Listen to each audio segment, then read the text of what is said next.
Bonjour à tous. Donc ici, nous allons travailler essentiellement l'exercice numéro 13, page 188. Pour les vidéos, pour les exercices 14 et 15, je vais les faire dans les vidéos plus tard. Donc je vais essayer de bien vous montrer exercice par exercice. Donc ici, nous allons voir essentiellement la multiplication de radicaux dans l'exercice 13. Alors pour multiplier des radicaux, premièrement, il faut simplifier le radical, chaque radical. Deuxièmement, il faut connaître la règle de calcul des radicaux, donc parce qu'on va devoir multiplier les radicaux entre eux, c'est-à-dire racine de A fois racine de B, ben ça me donne radical A fois B. Et il faudra aussi multiplier les nombres entre eux. Donc les nombres, ce sont les nombres qu'on appelle les coefficients qui sont devant les racines. Alors, comme premier exercice, j'ai fait le H, donc toujours le H à la page 188 du numéro 13, et votre exercice, c'était radical 30 fois radical 120. On aurait pu faire radical de 30 fois 120. L'inconvénient de ça, c'est qu'on se retrouve alors à décomposer un grand nombre qui est 3600. On aurait pu le faire comme ça, et on aurait trouvé le même résultat. Donc attention ici, soit vous multipliez les radicants entre eux et vous faites une grande racine et puis vous simplifiez la grande racine, ou bien vous décomposez chaque racine de telle manière à faire apparaître des racines qui sont les mêmes. Alors ici, radical 30, vous voyez, je l'ai recopié. Pourquoi? Parce qu'en faisant la décomposition de 30, eh bien, j'ai remarqué que je ne savais rien sortir. Donc, 30 divisé par 2, 15, divisé par 3, 5, divisé par 5, 1. Je vois bien qu'ils sont tous tout seuls, ces trois-là. Donc, pas moyen de sortir quelque chose de la racine. Qu'est-ce que je fais quand c'est comme ça? Ben, je recopie simplement radical 30. Ben, je laisse radical 30.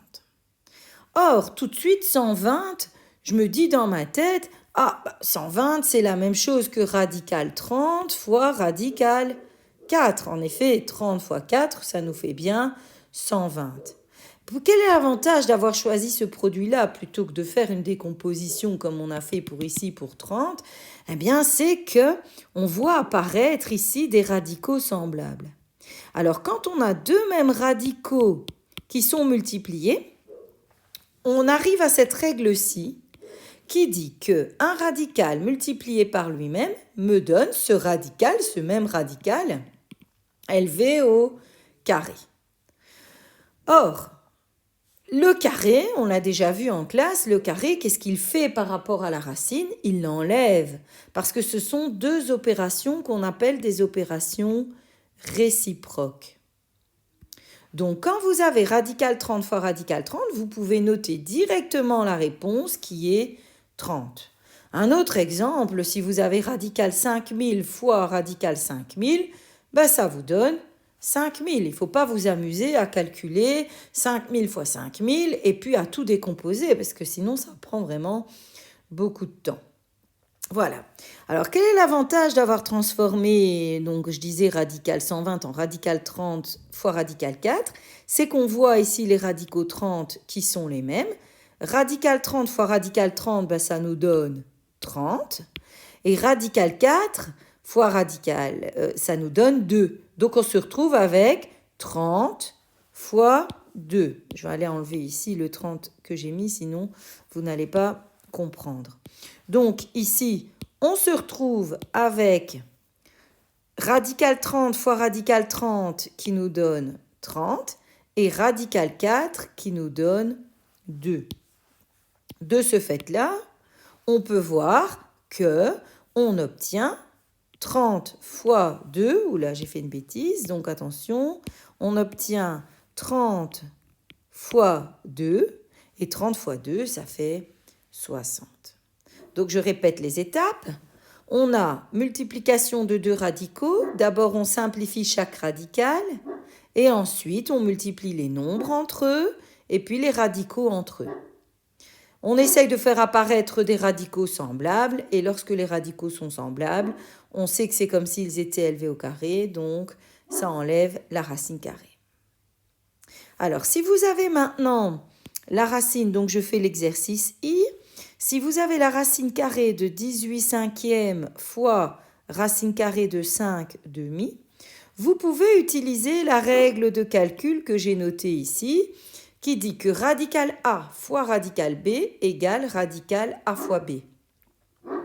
Donc ici, radical 18 cinquièmes fois radical 5 demi, on peut le transformer en radical 18 cinquièmes fois 5 demi. Je peux simplifier, quand on a une multiplication de fractions, on peut simplifier soit le numérateur avec le dénominateur, soit on peut simplifier en croix. Donc ici, on a simplifié le 5 avec le 5, ça nous donne 1 et 1. Et puis on simplifie le 18 avec le 2, donc ça nous donne 9 et 1. Donc au final, plutôt que de me donner racine carrée de 18 cinquièmes fois 5 demi, ça me donne plus que racine carrée de 9. Or, racine carrée de 9, ça me donne 3. Voilà, l'exercice est terminé. Si vous avez encore essayé de faire les autres tout seul pour voir si ça va, et puis éventuellement, vous me posez encore des questions en classe si vous n'avez toujours pas compris.